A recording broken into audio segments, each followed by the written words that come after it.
Boa tarde, tudo bem? Obrigada pelo convite.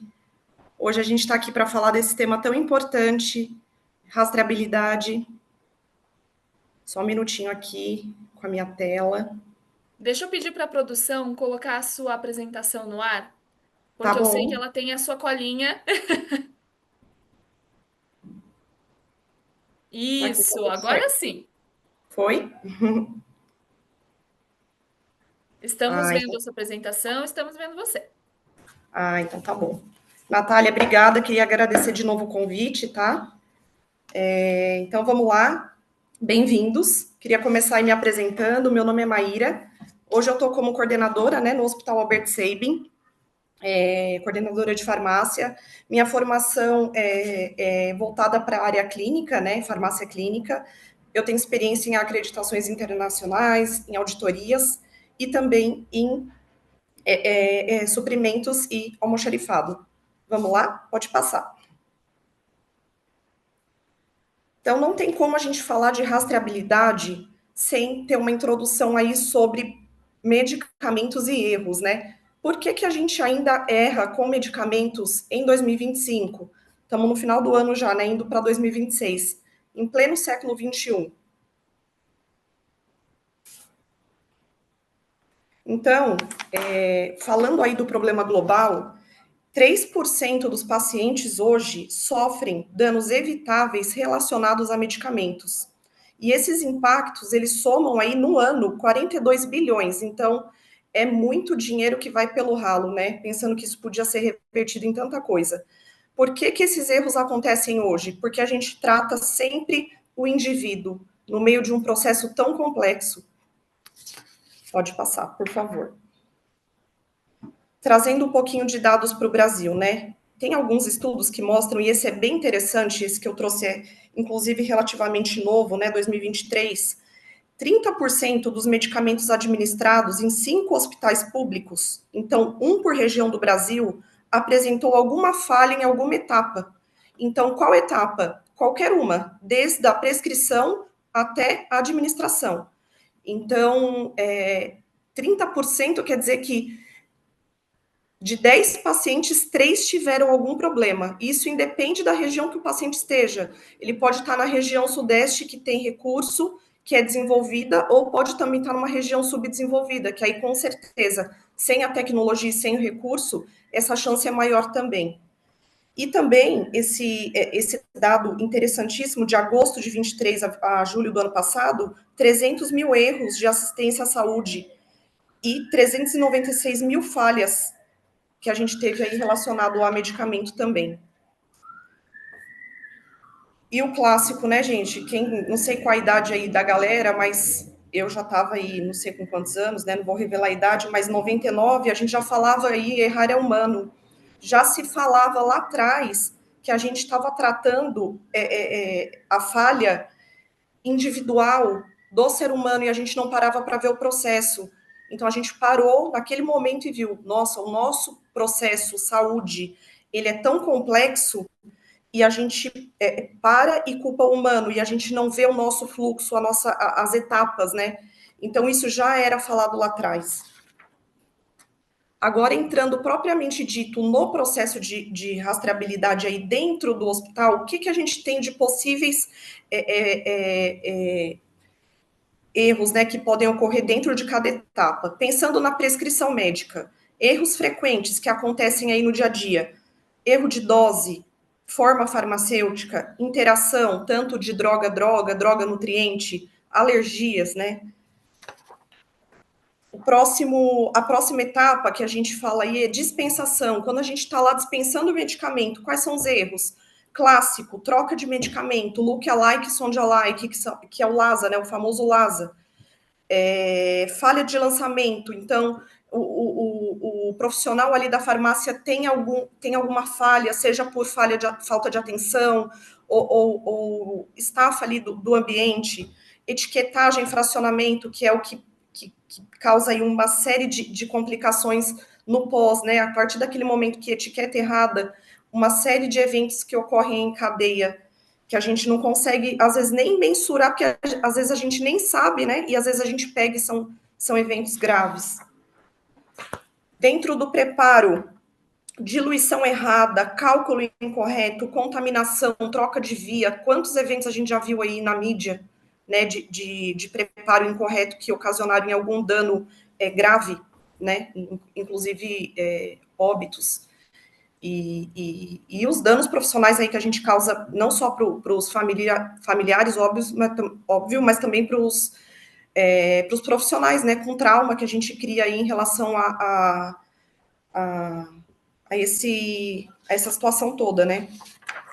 Administração e infusão, que é falha em qualquer etapa relacionada aos 5 certos, né? Ou os 10 certos, de acordo aí com o que cada instituição usa. E o registro e a rastreabilidade, quando não tem registro, ausência, dificuldade de auditoria, falha de notificação, quando tem dificuldade de investigação de tecnovigilância ou farmacovigilância por falta desse registro também. E aí a gente entra num ponto importante. Por que mais do que nunca importa rastrear? Né, a gente passou agora não, já faz 5 anos, né? Indo para o 6º ano aí, por uma pandemia. E qual foi o aprendizado? Vacinas falsificadas, desvios. A gente teve uma série de medicamentos que entraram no Brasil sem registro da Anvisa, né, que vieram da China. Isso foi autorizado, obviamente, por conta da situação, mas se a gente não tivesse rastreabilidade implementada, como que a gente ia conseguir garantir que esses medicamentos não causaram nenhum evento, né? Então, mais do que nunca, isso foi importante nesse momento que a gente viveu. A gente entendeu que a rastreabilidade, ela é mais do que um luxo, né? Uma tecnologia, ela é uma necessidade primária de saúde, tá? Vamos falar aí sobre as tecnologias de código de barras, começando pela primeira, né, a que apareceu aí na década de 70, que foi o código de barras, esse que está aí no cantinho, que vocês conhecem, linear, né, na década de 70, começou pelo varejo, né, não veio da indústria farmacêutica, 10 anos depois só que a indústria farmacêutica começou a implementar nos medicamentos. Então, ainda que o varejo começou em 70, e em medicamento e material hospitalar em 80, tá? O uso de código de barras em hospitais, no Brasil, começou na década de 90. Então, vocês vejam que isso não é algo tão antigo, né? É uma tecnologia relativamente nova, né? O que mudou, né? O que mudou nisso tudo em relação ao passar dos anos? Mudou que em 2004 o FDA regularizou isso nos Estados Unidos, isso virou obrigatório lá. Isso não é no Brasil. No Brasil a gente não precisa etiquetar 100% de dose unitária dentro dos hospitais e clínicas, né, que transitam medicamentos, mas nos Estados Unidos isso virou obrigatoriedade. Então, isso fortificou, né, fortaleceu a questão da tecnologia aí nos medicamentos. E aí a gente implementou com os 13 dígitos, que é o linear, que vai o prefixo do país, o código do fabricante do produto e o verificador. A limitação do código de barras, ela tem a ver com os dados armazenados, lote, validade e número de série. Hoje a gente tem essa restrição, então a gente não consegue ter esses dados na íntegra, tá? Evoluímos, né? Pode passar, por favor. E temos a evolução aí, que é o Data Matrix. Então, o Data Matrix, ele começou a ser implementado nos anos 2000. Também não é tão antigo, né? Nos hospitais, aqui no Brasil, em meados de 2010. Então, o Data Matrix é esse pequenininho, que vocês conhecem, né? Que fica aí nas ampolas, conforme as embalagens, que estão aqui no canto. A gente tem aí até um modelinho que é muito legal, que é quando a indústria já manda o comprimido unitário, né, cortadinho, já com código individual. Isso não são todos os laboratórios que fazem, né, é um recurso custa muito caro, né, fazer individualmente ali aquela impressão, mas que ajuda a gente, porque dentro desse Data Matrix a gente consegue armazenar mais dados. Então, ficou mais seguro, a gente consegue colocar o número global da identificação do medicamento, o lote, validade, o serial. ele ocupa menos espaço na ampola, né? Ou no comprimido, aqui como vocês conseguem ver. E a leitura ela é melhor, né? Ela é. Quando você bipa o leitor, ele lê com mais facilidade no Data Matrix do que no linear, tá? A dificuldade que a gente tem hoje com Data Matrix é o tamanho, né? Então, vocês podem ver que o tamanho varia, ele não tem uma padronização.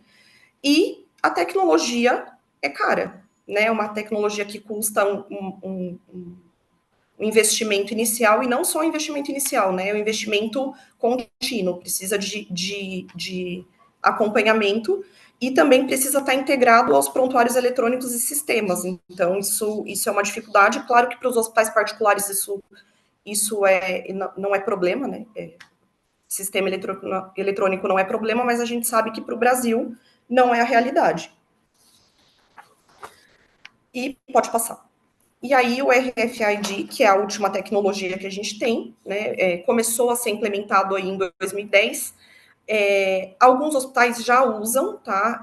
Principalmente para medicamentos de alto custo, oncológicos, que precisam aí de um controle muito rigoroso de estoque, e os próprios dispensers ou geladeiras, a partir do momento que o farmacêutico ou o profissional ali da farmácia retira o medicamento de dentro, ele já faz o inventário ali em tempo real, ele já faz a leitura daquilo, então isso é muito interessante no ponto de vista de grandes centros de infusão aí que tem medicamentos de alto custo. Obviamente que é um investimento altíssimo, né? A gente tem que pensar no investimento tanto do medicamento que ele tem que vir, né? E tanto da máquina que vai fazer a leitura. Então, hoje não se aplica aí para vários medicamentos, fica restrito mais a oncológicos e alto custo, tá?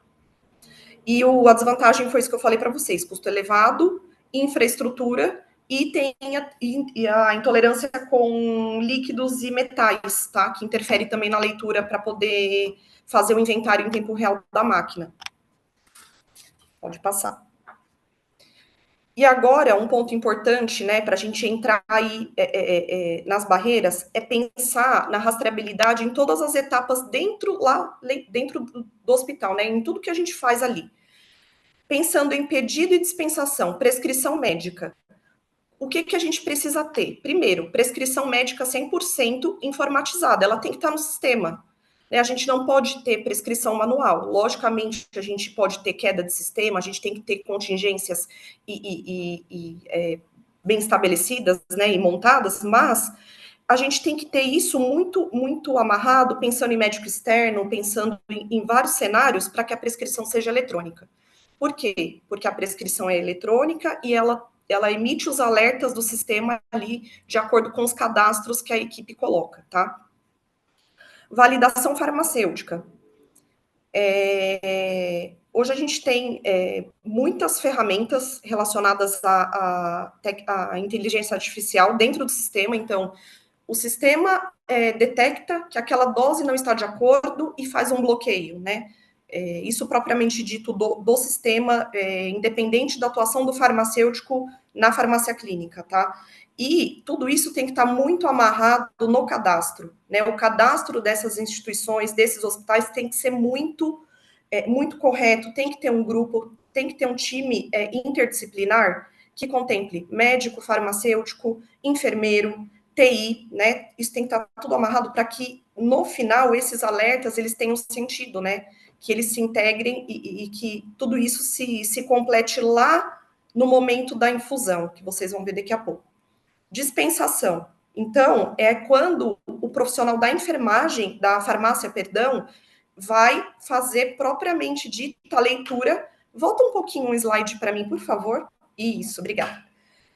Vai fazer a dispensação. Então, ele vai separar o medicamento, ele vai bipar um medicamento por medicamento, e essa etapa ela não pode ser burlada, né? A gente não pode ter divergências de lote, não pode...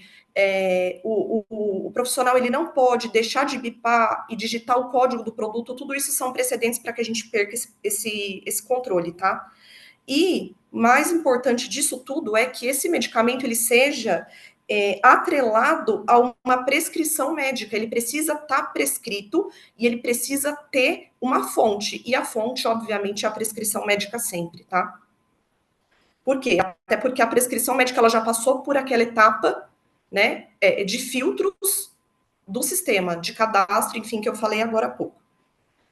Após o auxiliar fazer essa dispensação, também tem o recebimento lá pela equipe de enfermagem. Então, a gente bipa tudo aquilo que a gente dispensou com o usuário da enfermagem que está recebendo. Então, toda essa rastreabilidade do lote, validade do medicamento que eu estou mandando para que paciente que está tudo sendo ali gravado no sistema, tá? Pode passar agora. Preparo e infusão, né? Identificação do paciente. Então, a enfermagem recebeu, o que ela vai fazer beira-leito? Leitura da pulseira, né? Isso a gente está falando de tecnologia da maioria dos hospitais particulares aqui em São Paulo hoje. E alguns do SUS também fazem, tá? Então, obviamente, se a gente não tem essa tecnologia, a gente fica amarrado a pessoas, né? Então, a gente tem que fazer aí as metas internacionais de acordo com os protocolos de cada instituição, mas quem usa da tecnologia vai fazer a leitura pelo código de barras da pulseira e do medicamento que está sendo administrado. Verifica os 5 certos, então, o próprio sistema vai confrontar se o paciente é o paciente correto, se o medicamento está correto, se a dose, via, horário, tudo isso bate, né? Os 5 certos aí padronizados. Esses dados, eles são gravados todos no prontuário, com horário, e o responsável por essa checagem, tá? Quando são os medicamentos específicos de alta vigilância que tem dupla checagem, segue o processo de dupla checagem aí de cada hospital, tá? E aí, se tudo isso correr bem, se todas essas etapas forem feitas, o sistema dá ok e a gente administra. Senão, ele vai gerar um alerta lá em tempo real e vai falar, ó, tem alguma coisa errada, né? E o importante é lembrar que em todas essas etapas, desde a prescrição até os 5 certos, se eu fizer qualquer etapa que não esteja de acordo, eu vou receber um alerta ali. O médico vai prescrever um medicamento que o paciente é alérgico, o sistema vai avisar. Paciente alérgico, deseja continuar? Você já prescreveu esse medicamento hoje, deseja continuar? Né? Ou a enfermagem, esse paciente não tem esse medicamento para ser administrado. Né? Então, a gente tem que considerar os alertas do sistema que eles estão aí para ajudar e eles não devem ser ignorados, tá? Então, o dado certo, na hora certa, pode salvar uma vida. Né? A gente não pode ignorar os alertas. Pode passar.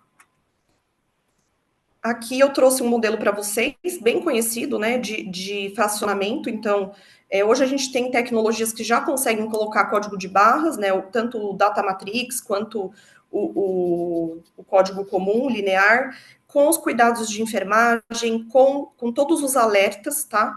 Para também ter essa gestão visual ali na hora da administração do medicamento.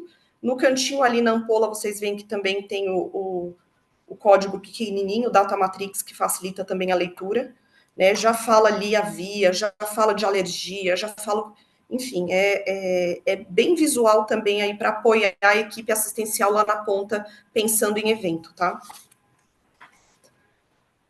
Pode passar. Os dispensários eletrônicos, né? Os dispensários, eles começaram a ser implementados aqui no Brasil mais ou menos nos anos em 2010, 2008, mais ou menos nessa ocasião. E eles são ferramentas, né, são equipamentos que a enfermagem, a equipe assistencial utiliza, né, pega, acontece um abastecimento ali por suprimentos, né, farmácia, e a enfermagem retira através da prescrição médica atrelada, faz a leitura do código de barras, e em tempo real, e dispensa o medicamento aí de acordo com o que o paciente necessita naquele momento. E depende também da mesma atenção e do mesmo cuidado que o profissional da farmácia teria que ter numa farmácia satélite ou em qualquer outro lugar, tá?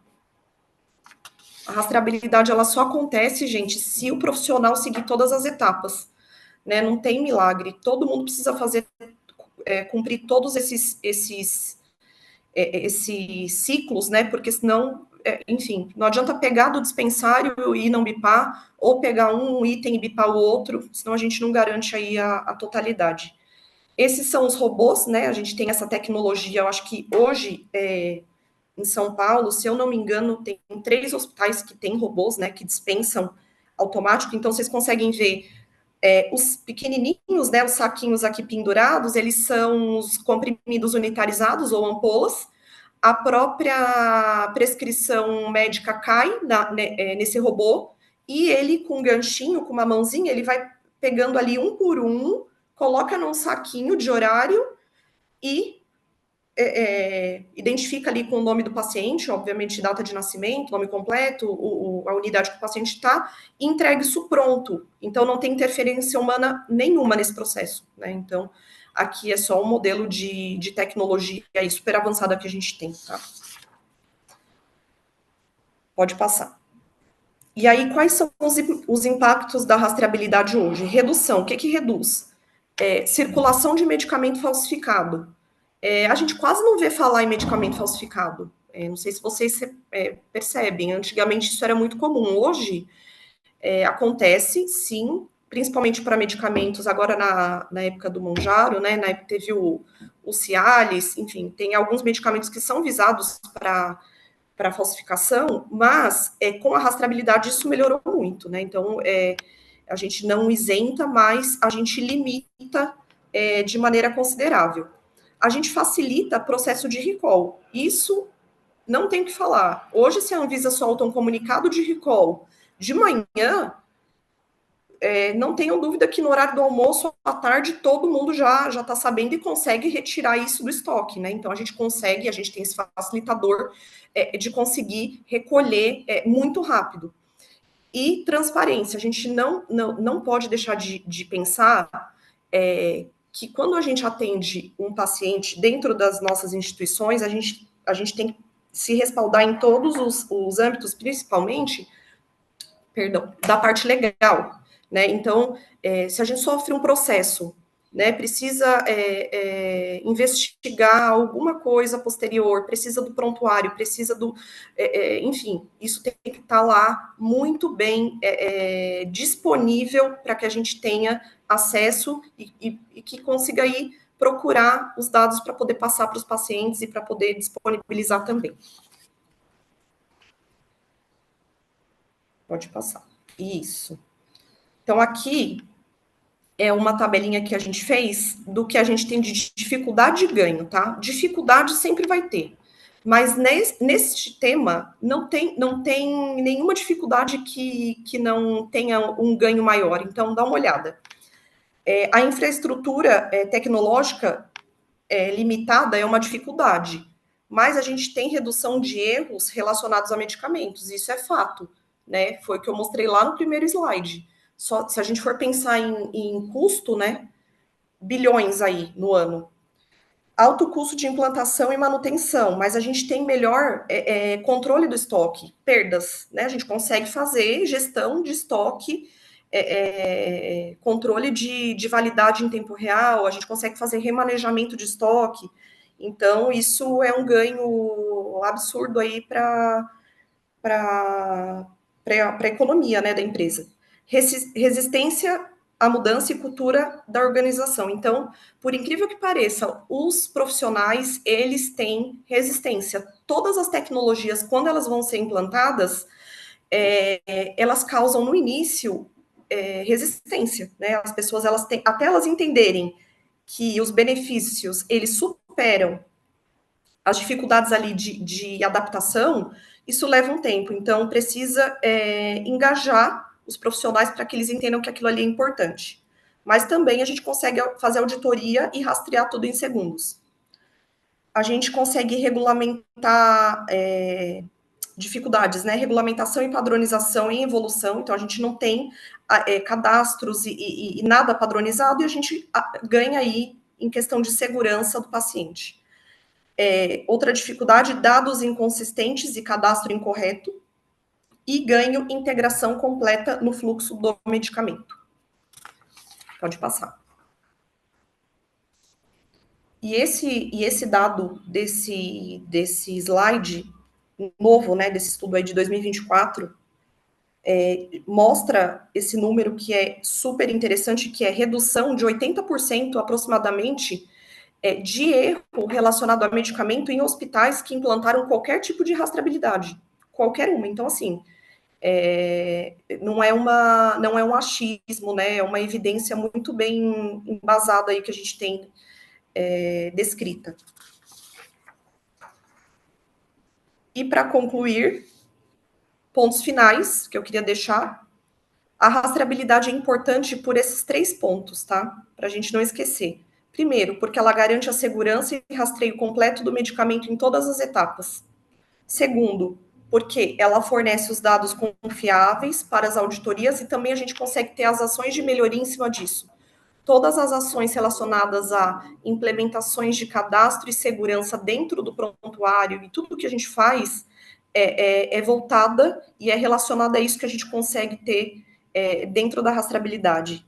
E o outro ponto, sustentar a qualidade e conformidade regulatória nos processos assistenciais. Isso pensando no paciente, pensando em tecnovigilância, em farmacovigilância, em recall, em falsificação, enfim, em tudo isso. Pode passar. Muito obrigada. Obrigada, doutora Maíra. Devo te chamar de doutora? Não, não precisa. Pode dispensar o doutora.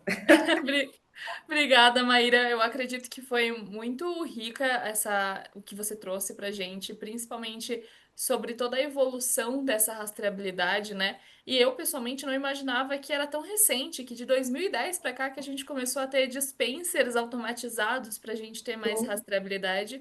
E é uma pena que a gente só aplique a RFID para os medicamentos mais complexos, apesar das suas limitações, né, com os metais. Eu estava prestando atenção, ó, fiz meu dever de casa, muito bem, muito bem. estava fazendo anotações. Eu recebi aqui uma pergunta a respeito dos modelos de rastreabilidade. Tem alguma forma de impedir que a dispensação seja divergente da prescrição, exceto, claro, né, nos robôs, mas dentro desse sistema já existente, com as pulseiras, como você relatou, existe alguma forma de já impedir na dispensação, antes de chegar no paciente, que isso seja divergente da prescrição? Tem, com certeza. Se o processo ele for cumprido da maneira que ele deve ser cumprido, através da leitura do código de barras e o atendimento se originar da prescrição médica pelo sistema, o profissional, ele, teoricamente, ele não conseguiria fazer a baixa de outro medicamento que não fosse o que ele precisaria fazer.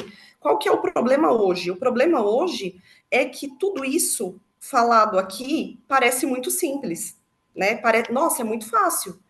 Mas na prática não é tão simples, né? Na prática a gente tem muitos gaps e muitas particularidades em que, ainda mais se falando de farmácia hospitalar e se falando de medicamento, né? Onde tudo é para agora, onde tudo é urgente, né? Nem tudo, mas a gente sabe que a gente, lidando ali com vidas, a gente tem que ter um certo filtro. Então, a gente tem opções no sistema em que a pessoa eu posso estar com 2 medicamentos na mão, aqui, né? Eu bipo um, que é o correto, mas eu coloco o outro no saquinho. Então, tem muitas coisas que dependem da atenção do ser humano, mesmo eu tendo a tecnologia, né? O sistema, ele tem a trava, ele dá o alerta, mas a gente depende ainda do ser humano. A máquina, ela não vai substituir o ser humano, né? Até no robô lá que pega com a mãozinha um por um e coloca no saquinho, ali tem interferência humana também, né? Você vê que tem uma pessoa parada ali na foto do lado de fora olhando, não é à toa, é porque tem que ter uma interferência humana também, né? Então, a tecnologia ela tem que ser aliada a treinamento, conscientização das pessoas, né? As pessoas precisam entender que elas são responsáveis por aquilo e a importância daquilo, né? Acho que é isso. E hoje as bibliotecas de fármacos já são todas alimentadas por meio desses inventários automatizados, né? Por meio de bipar esses RFIDs, QR Sim, codes, isso tudo já alimenta a biblioteca de fármacos hoje. Então ela seria quase sim, que automática. sim, sim, Uma outra dúvida, você falou a respeito das emergências, né? Sempre tem ali uma emergência, sempre tem uma correria, o que também evita que alguns protocolos sejam seguidos muitas vezes, sim, interfere ali na qualidade do atendimento. Eu tenho uma dúvida a respeito especificamente do KVO, já que uma das pautas é sobre equipamentos, né? Quando a gente fala de bombas de infusão, a gente tem ali a finalização dessa infusão. E eu queria saber se tem como a gente antever isso por meio de algum sistema para já estar com esse medicamento à beira-leito antes dessa bomba precisar alertar alguém para ir lá avisar a farmácia, né? Como que funciona essa comunicação entre o equipamento e a farmácia? Precisa de uma pessoa? Tem um sistema? Como é isso hoje? Hoje, Natália, essa ação ela é 100% dependente de alguém, né? A gente precisa que o técnico ou o enfermeiro, o técnico de enfermagem, o enfermeiro, ele sinalize previamente, né? Porque a assistência ela precisa ser planejada, né? O profissional que está assumindo o paciente, que está ali, ele tem que, e a gente sabe de todas as dificuldades aí do dia a dia, né? Ele tem que estar de olho em muitas coisas. A gente pensa no paciente de bomba de infusão, a gente pensa num paciente complexo, um paciente de UTI, né? Que ele não está só com a bomba de infusão, tem que mudar o decúbito, ele tem que lavar a sonda, enfim, ele tem um monte de outras coisas ali que o profissional tá fazendo. Então, ele tem que planejar aquilo e aquilo tem que ser feito com planejamento. A gente não consegue ter nenhum tipo de alerta lá. Mas interessante a sua ideia, né? Olha, tá acabando o medicamento, tá acabando. Doutora Maíra, eu não queria te dar um spoiler, mas isso existe. Ainda é pouco difundido, mas existe. E aí já fica aqui até a abertura para a gente ter essa troca depois. Um dia a gente te apresenta. Legal, Eu acho que legal. pode ser interessante. Porque Vamos embora. realmente, quando a gente pensa em farmácia, a gente sabe que existe esse silo, né? O silo entre Uhum. a UTI e até chegar ali na farmácia tem um Sim, longo sim. caminho. A farmácia se organiza com todos os sistemas, a UTI com todos os sistemas e a gente volta para aquela ideia É, dos silos. E aí a gente descobriu nas nossas palestras dos outros 2 dias que existem sistemas que quebram esses silos. Existem maneiras da vamos gente embora, fazer isso então. funcionar. Muito legal. A gente sabe que assim, né, em relação a emergências, né, pensando em emergências, obviamente eles têm a disposição, né, em qualquer local dentro do hospital, um carrinho de parada, um carrinho de emergência, que lá ele tem todas as drogas disponíveis ali para poder administrar. Mas a gente sabe que na bomba de infusão, não, né? Na bomba de infusão é um medicamento que está programado, que está sendo administrado ali. Mas imaginei já uma tela de bordo dentro da farmácia, só apitando lá, ó, falta tanto, falta tanto. Parece o cenário dos sonhos, né? O cenário ideal, É, fazer essa é, comunicação. Muito bom saber, exatamente. inclusive, dessa necessidade da farmácia, né? Eu acho que é uma necessidade que às vezes não fica tão explícita, a gente rastreia todo o medicamento, mas ainda faltam alguns alertas. É bom Sim, descobrir novas necessidades. Eu acho que esse evento está servindo para a gente descobrir algumas oportunidades também. Tem um pessoal aqui de tecnologia assistindo, fazendo várias perguntas. Provavelmente daqui a pouco legal, vai aparecer uma para você. legal. Outra pergunta é a respeito das alergias, né? Você informou que o sistema ele consegue reconhecer quando o medicamento já foi infundido, quando o paciente tem uma alergia. Isso é buscado no prontuário eletrônico? Como que é feita a alimentação desse sistema? Ou é de forma automática? Como funciona isso hoje? Isso. Hoje a gente depende, num hospital em que a gente está tratando isso tudo de maneira informatizada, né?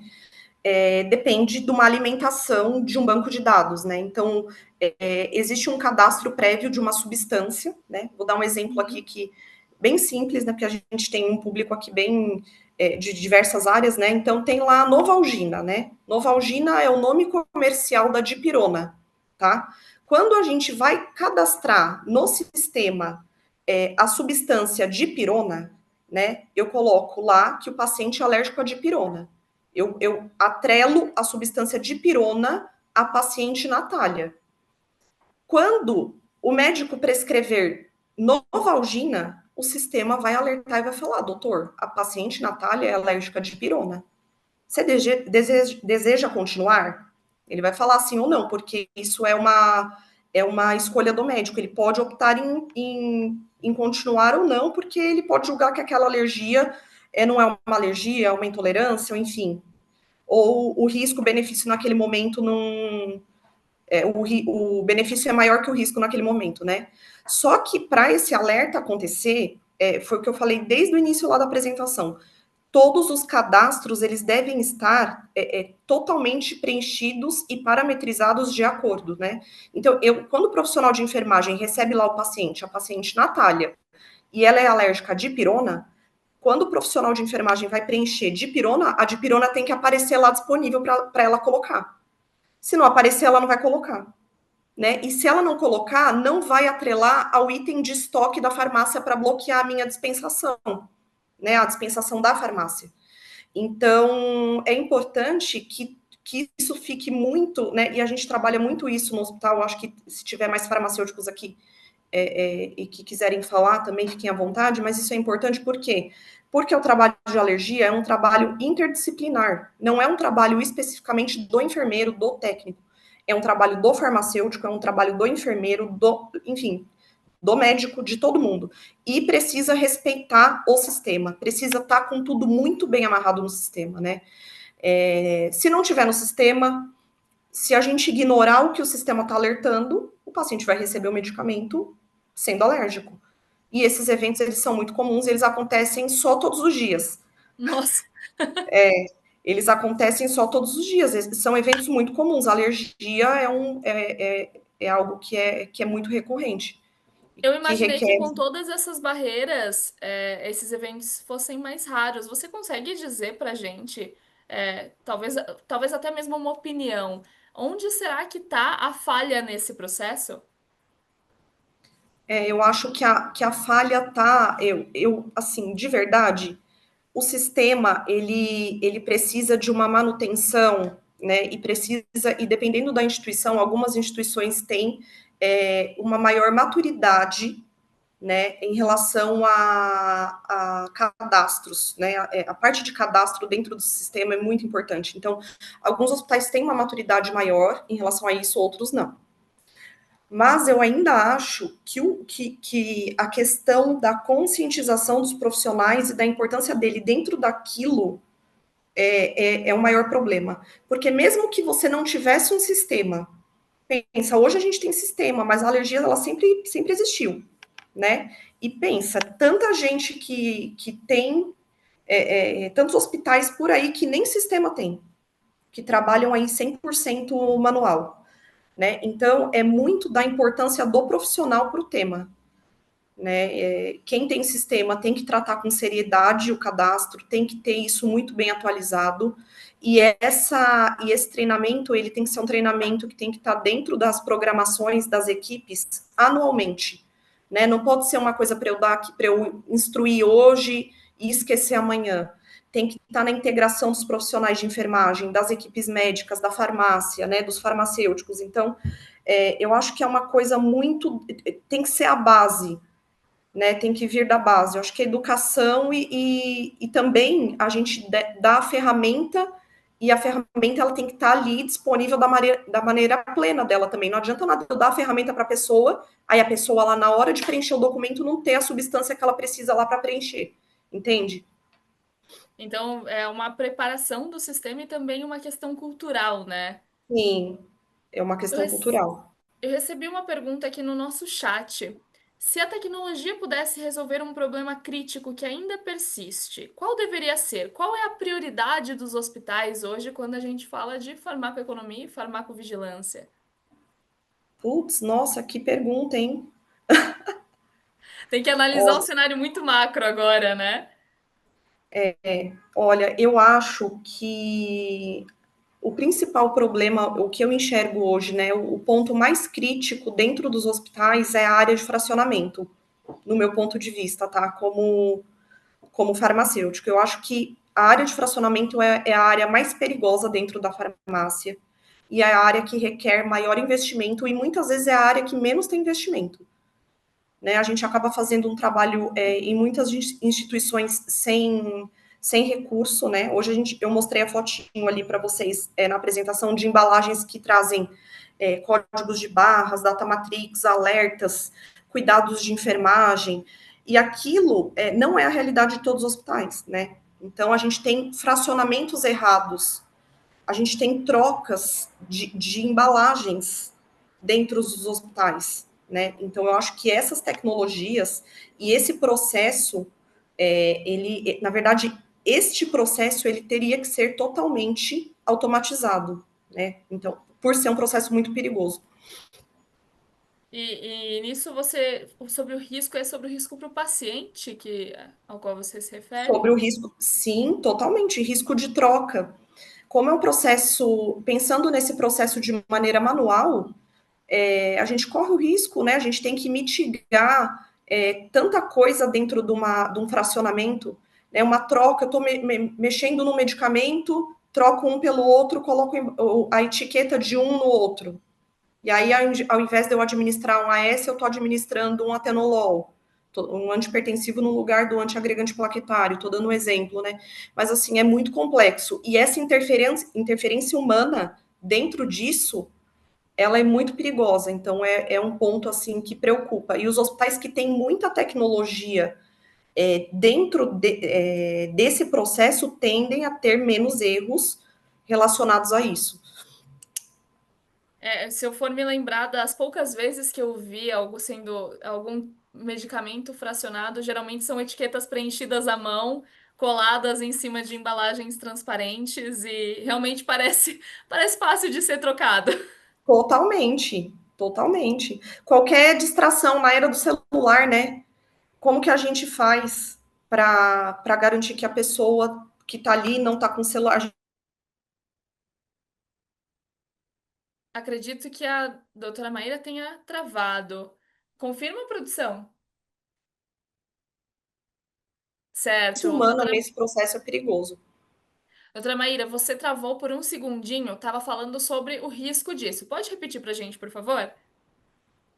Não, eu falava sobre a interferência humana e a questão do uso do celular, por exemplo, né? Certo. Usando aí uma questão muito simples. Como que você garante que a pessoa, que os profissionais que estão lá não vão pegar no celular naquele momento?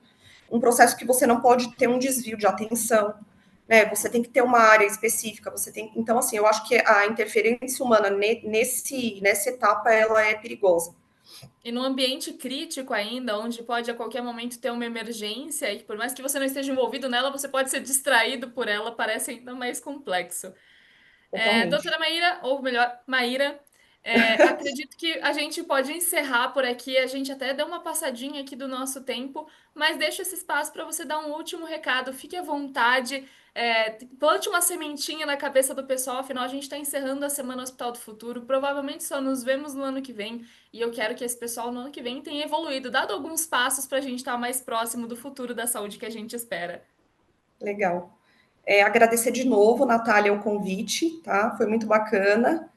E é isso. Queria deixar também, depois, se puder voltar, os meus contatos. Tem o e-mail, tem o celular, para quem tiver interesse também em fazer algum tipo de contato e troca, né? Acho que é interessante. O legal disso é a gente conseguir fazer esses networkings. Então, o que eu deixo aí para vocês é isso, que a questão cultural, né, dentro das instituições de vocês, de saúde, seja no que for, seja colocada de uma maneira para a equipe e que eles entendam a importância disso em todos os aspectos, seja do aspecto legal, seja do aspecto de segurança para o paciente e também para a segurança do profissional.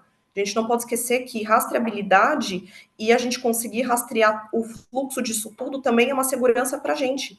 Né? A gente consegue também garantir que aquilo que a gente está fazendo de maneira ética consegue ser comprovado através de registros.